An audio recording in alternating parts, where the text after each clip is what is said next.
Alors moi, je suis Gabar Dolciné, je viens d'Haïti. Je suis tout d'abord enseignant depuis plus de 20 ans. Je suis peintre depuis les classes primaires et me voici ici et dans le cadre de la réalisation annuelle du programme Artistes en résidence du lycée français de San Francisco, en train de vendre les couleurs d'Haïti avec mes pinceaux. J'ai travaillé avec les élèves surtout en fonction de leurs questions, quoique des fois, on m'a demandé d'intervenir sur des sujets particuliers. Et les élèves étaient tellement intelligents et intéressés aussi qu'ils me posaient des questions. Des fois, les 60 minutes que j'avais à ma disposition passaient tellement vite que je ne m'en apercevais même pas. J'ai travaillé sur la culture haïtienne en particulier, à travers son histoire et son passé historique. L'image qui leur venait en tête tout le temps, c'est l'image de la pauvreté, l'image de la sécheresse, l'image de la gangstérisation des lieux. Mais pourtant, je leur ai parlé de l'histoire d'Haïti,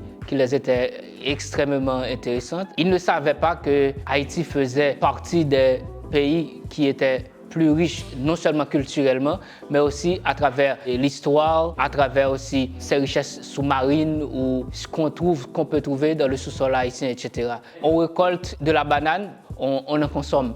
On récolte de la châtaigne, on en consomme. Il y a tous les fruits qui sont disponibles. Je constate que tous les élèves sont bilingues.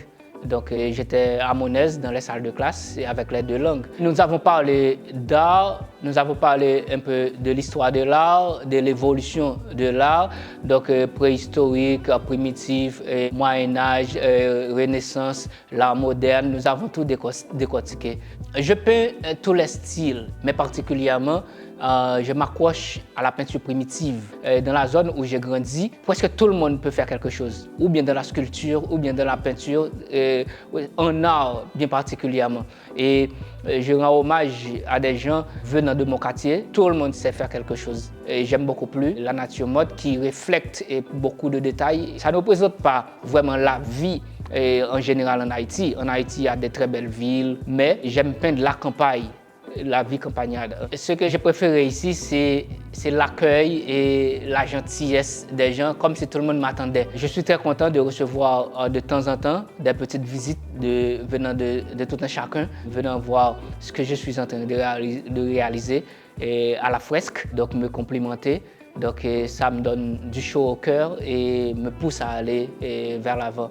Et en ces moments difficiles que connaît mon pays, Haïti, donc comme vous le voyez, la fierté m'incombe encore, donc de me draper et encore dans cette fierté de la culture haïtienne et à travers mes pinceaux. Il faut dire que les Haïtiens sont fiers de leur passé, sont fiers même de leur présent. Haïti n'est pas seulement ce qu'on est en train de vendre à travers les réseaux sociaux. Haïti aussi, c'est la culture, Haïti aussi, c'est la beauté, Haïti aussi, c'est la mer, Haïti aussi, c'est l'histoire, Haïti aussi, c'est nous, les intellectuels qui sont à l'extérieur et qui ont envie de retourner dans leur pays natal pour être encore utiles.